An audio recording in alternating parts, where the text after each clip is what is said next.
Money is not something to be hunted down like a frightened creature in the wild, nor is it a prize handed to the loudest or most desperate. Money responds to vibration, not desperation. It is spiritual substance, intelligent and obedient, drawn to those who align with it in consciousness. It flows freely toward those who have made themselves ready, not by labor alone, but by inner certainty. The great secret is this: money does not come to the one who chases it, it comes to the one who attracts it. And attraction is not a force of effort, but of alignment. When your thoughts, words, and feelings are synchronized with the vibration of abundance, the current of money begins to flow toward you with ease. Many chase money all their lives, thinking it is earned only by hard toil or clever manipulation. But chasing implies lack. Chasing says, "It is far from me, and I must struggle to catch it." And life, being the perfect mirror, reflects that belief by placing it ever just out of reach. The one who chases waits. The one who attracts receives. This is the law. When you stop running and begin aligning, money turns its face toward you. It is drawn like iron to a magnet, pulled not by force but by resonance. This resonance is built through thought, word, and feeling. When you think consistently in terms of plenty, speak words of increase, and feel yourself already prosperous, you begin to radiate a signal that calls money into your field. It is not arrogance to do so. It is alignment. Just as a musician tunes their instrument to the correct pitch before a performance, you must tune your inner world to the frequency of wealth before it can arrive in visible form. Money hears that frequency and rushes to meet it, because it recognizes a home that welcomes it. The mind that constantly says, "I don't have enough," or "it's hard to come by," pushes money away as surely as a closed door keeps out sunlight. But the one who declares, "Money flows to me easily and freely," has already opened the window. No amount of effort can override a mind rooted in lack, and no lack of visible opportunity can stop a person whose consciousness is rich. That is why so many who work hard, struggle, and others who seem to do little receive much. They have aligned, whether knowingly or unknowingly, with the vibration of receiving. To become magnetic to money is to cease the chase. It is to live as though you are already provided for. It is to hold your head high not because you boast, but because you trust. You know that money is not your master. It is your servant, and you do not chase your servant, you summon it. You welcome it with thought, word, and gratitude. You prepare space for it in your life. You speak as if it were already present, and you move through the day with a spirit of calm confidence, not anxious striving. The world may teach that money comes only through endless effort, but the invisible law speaks differently. It says what you align with comes to you, and the alignment begins within. A generous mind, a grateful heart, a bold voice. These are the tools of the spiritual magnet. With them, you do not need to chase what is yours by divine right. You simply call it, claim it, and receive it. And then, big money, yes, big, bold, joyful money, rushes to you, not because you demanded it, but because you aligned with the law that cannot fail. Your word is the magnet. Your word is the silent decree sent out into the ethers, commanding substance to take form. Nothing in your world can appear without it first being spoken, whether aloud or in the inner sanctuary of thought. It is not the volume of your voice that determines its power, but the energy with which you speak. The universe does not respond to begging, it responds to conviction. When you declare a thing with full belief, without doubt or hesitation, life rearranges itself to match your declaration. That is the quiet, certain law that governs all increase. And money, like all supply, listens faithfully to the one who speaks with authority. Most people do not realize that they are speaking their world into form every single day. They utter words of lack, frustration, or complaint without thinking, not knowing that each phrase is a seed dropped into the fertile soil of the subconscious. And the subconscious, never sleeping, takes those words as law. It builds according to the blueprint it is given. When someone says, "Money is hard to come by," they are handing the law a design of difficulty. When they say, "Never have enough," they are instructing the builders of form to block the flow. And so, without knowing it, they become the author of the own limitation. But just as the word has the power to bind, it also has the power to liberate. A single truth spoken with faith can dissolve years of delay. To say, "I am now open to receive large, unexpected sums of money," with feeling and repetition, is to lift the gate that once kept it away. The word, spoken boldly and repeatedly, becomes a vibration. That vibration becomes a signal. That signal draws to it the very thing it names. You do not need to know how or when the money will come. That is not your task. Your task is to speak as one who already receives, already knows, already claims what is theirs by divine right. You cannot lie to the law. It responds not to your lips, but to your spirit. If you speak words of wealth while feeling doubt, the vibration is divided, and the results will be uncertain. But if your word and your belief walk in hand, the results are swift and sure. The person who truly believes their word carries power speaks differently. They do not say, "I hope money comes soon." They say, "Money is flowing to me now. All channels are open. Nothing can block it." They say it, feel it, and walk forward in full expectation that what they have spoken is already on its way. You must become aware of every word you speak about money. Cast out the phrases of lack, the jokes about being broke, the sides of never enough. These are not harmless habits, they are instructions, and the law follows them faithfully. Begin instead to speak words of increase, words that bless, uplift, and open the gates of supply. Say, "I am richly provided for." Say, "Large amounts of money come to me in perfect ways." Say, "I prosper in everything I do." Do not say them once and forget them. Say them until they echo in your being. Say them until your mind accepts them as truth. Say them until they become the only voice you hear when you think of money. The word is the seed. The belief is the water. The repetition is the sunlight. Together they grow a harvest of prosperity, pressed down, shaken together, and running over. You will never need to chase money when your word has already sent for it. It will find its way to you, because your word went before you and prepared the way. Expectation is the silent force that swings open the gates of supply. It is the bridge between the invisible and the visible, between the unseen possibility and the seen result. You cannot expect one thing and receive another. Life gives not what you want, but what you prepare for. And preparation begins not with action, but with belief. When you truly expect abundance, you speak differently, walk differently, and behave as though the increase is already on its way. This inner knowing, the feeling that good is inevitable, is the vibration that draws it to you with speed and certainty. Big money rushes to the one who prepares room for it, not out of desperation, but out of unwavering trust. Most people block their own abundance, not because they lack talent or opportunity, but because they expect lack. They rehearse disappointment before it even arrives. They doubt their own good, sabotage their own receiving, and prepare for less. Their words say one thing, but their spirit expects another. They affirm wealth but anticipate struggle. They declare prosperity but brace for delay. This divided energy weakens the signal. The law cannot respond fully to a heart that is undecided, but when expectation is pure, bold, and undivided, the law responds with precision. The door opens not because you begged but because you were ready. There is a difference between hope and expectation. Hope is soft, passive, uncertain. Expectation is strong, deliberate, immovable. Hope says, "I wish this would happen." Expectation says, "It's already mine. It just hasn't arrived yet." The universe listens to expectation. It takes its cue from the state of your inner atmosphere. If you sit in silence and truly feel, "My supply is already on the way," you become a tuning fork for abundance. Ideas come. People appear. Opportunities unfold. Not because you chased them down, but because your expectation called them forth. The mistake many make is praying or affirming for abundance while secretly doubting it. They ask for prosperity with their mouths, but their hearts are heavy with fear. They glance at their bank balance and expect it to stay the same. They see their business slow and expect it to fail. And so life, ever responsive, reflects back their hidden expectation, not their hopeful words. But expectation can be retrained, it is not fixed. You can build the muscle of faith, one thought at a time. Every time you say, "Good is coming," and hold that feeling, you are preparing your field for harvest. You cannot plant a seed and then walk away expecting weeds. The wise farmer tills the soil, waters the ground, and watches with certainty, knowing the harvest is coming. So must you expect your good, not as a wish but as a law. Speak your desire, then expect to see the signs. Look for evidence. Act as though you are already chosen. Prepare for increase. Create space for wealth. Dress for the role you believe is yours. Speak as the person who already receives, not as the one still hoping to qualify. You are not waiting for permission, you are walking in divine inheritance. Expectation is not noise, it is inner silence filled with knowing. It is calm, not frantic. It does not beg, it welcomes. When you expect increase, you stop questioning whether it will come, and you begin preparing for how you will use it. You bless what is already on the way. You speak to your future with confidence. You clear the path by eliminating doubt. And in that clarity, supply finds you, faster than you imagined, greater than you planned, and richer than you hoped. The one who expects good shall receive it, not by chance, but by law. And that is why big money rushes to the one who prepares for it with unwavering expectation.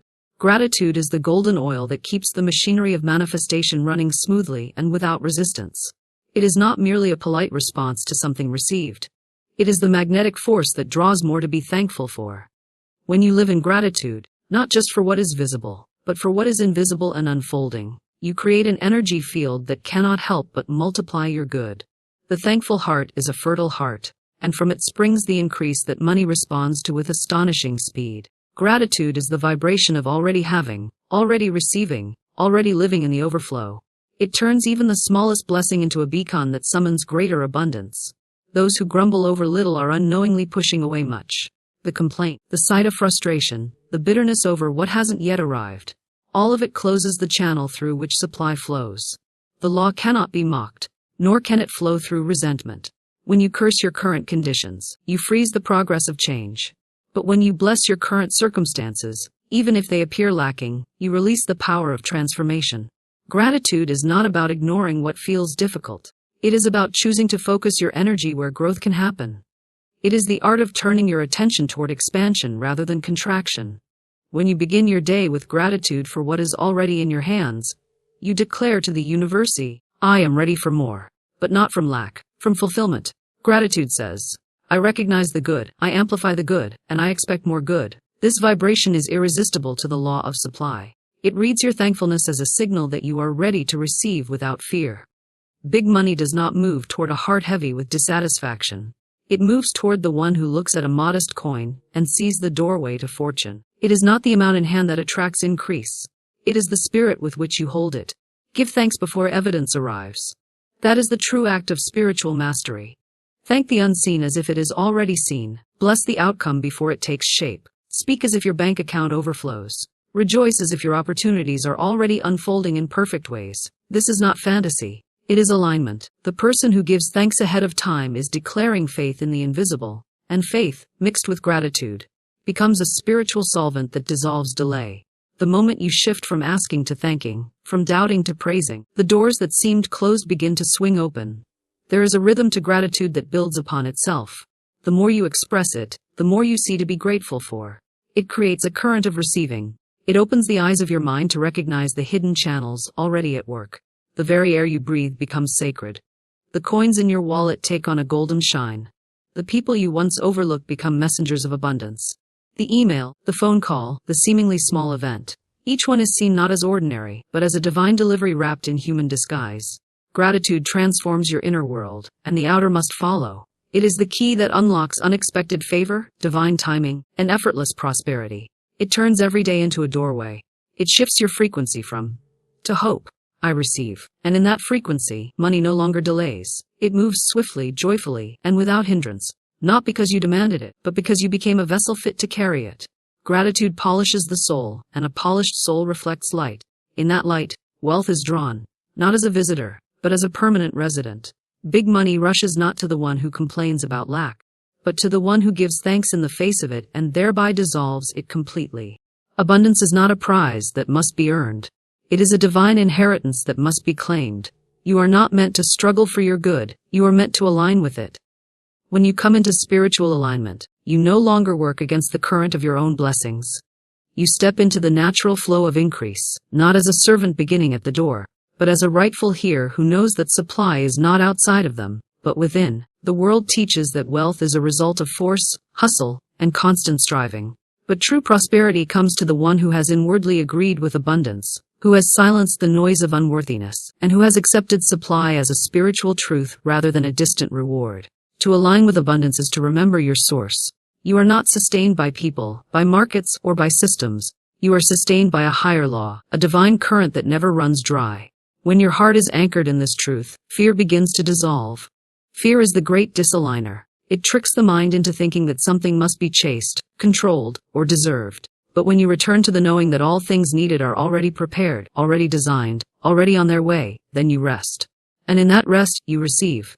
Spiritual alignment is not passive, it is power in perfect stillness. It is the state where worry fades and inner authority rises. From that space, the outer world begins to move in your favor. Many people plead for money while holding on to the belief that they are unworthy of it. They work tirelessly yet secretly feel guilt for desiring more. They pray for increase but still speak the language of limitation. This inner contradiction creates delay. Life cannot pour into a vessel that leaks through self-doubt. Alignment means unity between your thought, your word, your action, and your belief. When you see money as part of divine order, not something dirty or selfish, you allow it to flow freely, without shame, without resistance. Money is not evil, it is neutral. It becomes what the hands and heart behind it intend. And in the hands of the spiritually aligned, it becomes a force for freedom, for beauty, for good. To align with abundance is also to act in faith. It is to give when led, to bless others joyfully, to hold no resentment toward the wealth of another. Envy and comparison disrupt alignment. They announce to the universe that you believe supply is limited, that someone else's good diminishes your own. But alignment whispers, there is more than enough.